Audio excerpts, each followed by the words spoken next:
नमस्कार दोस्तों, ओम नमः शिवाय। भारतीय परंपरा और हिंदू धर्म में तीज त्योहारों का अपना ही विशेष महत्व होता है। हिंदू धर्म में हर दिन किसी न किसी इष्ट देव का पूजन किया जाता है। पौराणिक ग्रंथों के अनुसार सोमवार को भगवान भोलेनाथ का दिन कहा जाता है। इस दिन भगवान शिव की पूजा करने का प्रावधान है। भगवान शिव को प्रसन्न करने और उनकी कृपा पाने के लिए सोमवार का दिन सबसे उपयुक्त होता है। सोमवार के दिन विधि पूर्वक पूजा अर्चना करने से भगवान भोलेनाथ अपने भक्तों की मनोकामना जल्द पूर्ण कर देते हैं। सोमवार का व्रत मुख्य रूप से विवाहित महिलाएं अपने वैवाहिक जीवन को सुखी बनाने के लिए और अविवाहित कन्याएं सुंदर वर पाने के लिए रखती है। ज्योतिष के अनुसार सोमवार व्रत 4 प्रकार से किया जाता है। आमतौर पर शिव भक्त प्रति सोमवार व्रत, प्रदोष व्रत, सावन सोमवार व्रत और 16 सोमवार व्रत रखते हैं।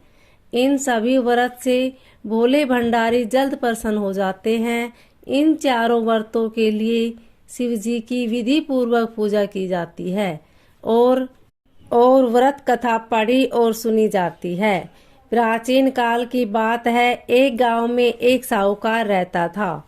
साहूकार धनी था, उसके पास अथाह धन दौलत थी, लेकिन उसके कोई संतान नहीं थी। साहूकार अपने वंश को लेकर सदैव चिंतित रहता था। साहूकार भगवान शिव को प्रसन्न करने के लिए सोमवार को व्रत रखता था और व्रत के दौरान वह विधि पूर्वक शिव पार्वती की पूजा और शाम को शिवलिंग पर दीपक जलाता था। साहूकार की पूजा अर्चना को देखकर एक दिन माता पार्वती ने भगवान शिव से कहा कि हे प्रभु, ये साहूकार आपका परम भक्त है। प्रति सोमवार को विधि विधान से आपकी पूजा करता है। मुझे लगता है कि आपको उसकी मनोकामना पूर्ण करनी चाहिए। शिवजी ने पार्वती की बात सुनकर कहा कि हे गौरी, ये संसार एक कर्म क्षेत्र है। जैसे एक किसान अपने खेत में बीज बोता है तो कुछ वक्त बाद उसे पेड़ मिलता है, उसी तरह इस संसार में आदमी जैसा कर्म करता है उसे उसका फल भी वैसा ही मिलता है। लेकिन माता पार्वती ने भोले भंडारी से दोबारा आग्रह किया और कहा कि हे नाथ, फिर भी आप इसकी मनोकामना को पूर्ण कर दीजिए। यह आपका परम भक्त है। अगर आप अपने भक्तों की इच्छा को पूर्ण नहीं करेंगे तो वे आपकी पूजा आराधना क्यों करेंगे।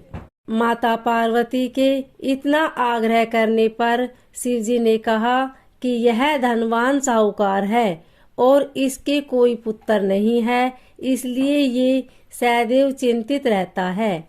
हालांकि इसके भाग्य में किसी संतान का योग नहीं है, परंतु आपके आग्रह करने पर मैं इसे पुत्र प्राप्ति का वरदान देता हूँ। लेकिन इसका पुत्र केवल 12 साल तक ही जीवित रहेगा। मैं इससे ज्यादा कुछ नहीं कर सकता। एक रात्रि शिवजी ने साहूकार को सौंपन दिया और बताया कि उसको जल्द ही पुत्र रतन की प्राप्ति होगी, लेकिन उसका पुत्र केवल दीर्घायु नहीं बल्कि केवल 12 वर्ष तक ही जीवित रह पाएगा। यह बात सुनकर साहूकार न तो प्रसन्न हुआ और न ही ज्यादा दुखी हुआ। साहूकार ने पुत्र प्राप्ति के बाद भी पूजा अर्चना जारी रखी और कुछ दिनों बाद साहूकार की पत्नी गर्भवती हो गई और उसने एक सुंदर बालक को जन्म दिया। बालक के जन्म से घर का हर्षोल्लास का माहौल था, लेकिन साहूकार खुश नहीं था क्योंकि उसे पता था कि उसके बालक का जीवन केवल 12 वर्ष तक का ही है और उसने किसी को भी यह बात नहीं बताई थी। जब साहूकार का बालक 11 वर्ष का हुआ तो साहूकार की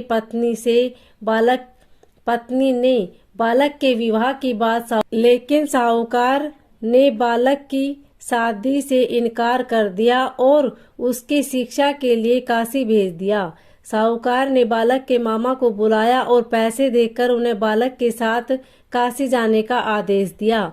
साहूकार ने मामा भांजे से कहा कि वह काशी जाते समय रास्ते में यज्ञ कराते हुए और ब्राह्मणों को भोजन कराते हुए जाएं।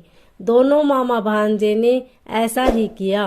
काशी जाते वक्त जिस रास्ते में मामा भांजे गुजर रहे थे, उसका राजा अपनी पुत्री का विवाह एक ऐसे राजकुमार से करवा रहा था जो एक आंख से काना था। दूल्हे का पिता इस बात से चिंतित था कि अगर दुल्हन पक्ष को चल गया तो राजकुमारी विवाह के लिए मना कर देगी।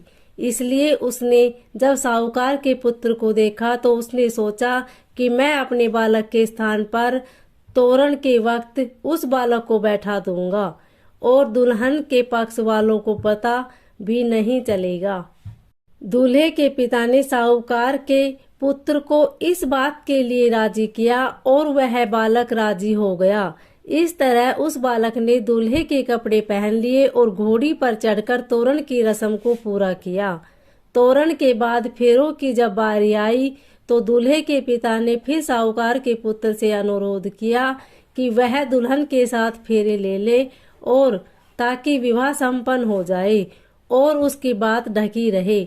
मामा राजी हो गए और विवाह समारोह भी निपट गया और शादी संपन्न होने के बाद मामा भांजे काशी के लिए प्रस्थान कर गए।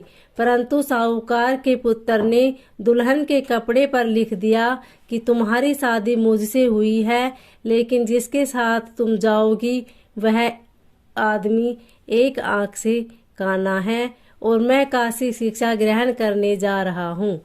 जब राजकुमारी ने यह बात पढ़ी तो उसने राजकुमार के साथ जाने से इनकार कर दिया और अपने पिता से कहा कि ये मेरा पति नहीं है, मेरे पति शिक्षा ग्रहण करने काशी गए हैं। जब सब जगह यह बात फैल गई तो मजबूरी में दूल्हे के पिता ने सारी बात बता दी और दुल्हन के पिता ने बेटी को भेजने से इनकार कर दिया। इधर मामा भांजे दोनों काशी पहुंच गए और बालक शिक्षा ग्रहण करने लगा और मामा ने यज्ञ करना शुरू कर दिया।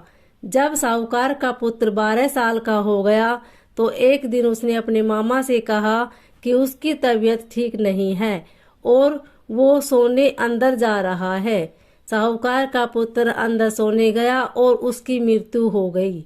कुछ देर बाद जब मामा अंदर पहुंचे तो उन्होंने बालक को मृत स्थिति में देखा और बहुत दुखी हुए, परंतु वह रो नहीं सकते थे वरना यज्ञ उनका अधूरा रह जाता। इसलिए मामा वापस जाकर यज्ञ करने लगे और यज्ञ पूरा करने के बाद और ब्राह्मणों को भोजन कराने के बाद मामा अपने मृत भांजे को देखकर रोने लगा। उसी वक्त उसी मार्ग से शिव पार्वती गुजर रहे थे। माता पार्वती ने किसी के रोने की आवाज सुनी तो शिवजी से कहा कि हे प्रभु, कोई मनुष्य रो रहा है, चलो उसके दुख को दूर करते हैं। शिव पार्वती मामा के पास गए और उनको जब मृत बालक को देखा तो चकित हुए, क्योंकि वह भगवान शिव के आशीर्वाद से जन्मा साहूकार का पुत्र था। माता पार्वती ने कहा कि हे नाथ, ये तो साहूकार का पुत्र है, जिसको आपने केवल 12 साल तक ही जीने का वरदान दिया था, इसलिए वह 12 साल की उम्र में मृत्युलोक चला गया। पार्वती ने मृत बालक को देखा तो दया आ गई और शिवजी से कहने लगी, हे प्रभु, आप एक बार इस बालक को जीवन दान दे दीजिए, वरना इसके माता पिता जीते जी मर जाएंगे। माता पार्वती के कई बार आग्रह करने पर शिवजी ने उनकी बात मान ली और जीवन दान दे दिया। साहूकार का पुत्र जीवित हो गया और मामा भांजे अपने घर की ओर प्रस्थान कर लिए। रास्ते में साहूकार का पुत्र उसी शहर से गुजरा जहां उसका विवाह हुआ था। दुल्हन के पिता ने बालक को पहचान लिया और मामा भांजे को लेकर महल आ गए। दुल्हन के पिता ने एक समारोह किया और अपनी पुत्री को साहूकार के पुत्र के साथ भेज दिया। जब साहूकार का बालक अपने घर पहुंचा तो उसके माता पिता छत पर बैठे थे। वो सोच रहे थे अगर उनका पुत्र सही सलामत वापस नहीं लौटता है तो वे इसी समय मामा वहां जा गया और उसने बताया कि उसका पुत्र जीवित है और विवाह करके वापस लौटा है। साहूकार ने बालक को जीवित देखकर खुशी से उनका स्वागत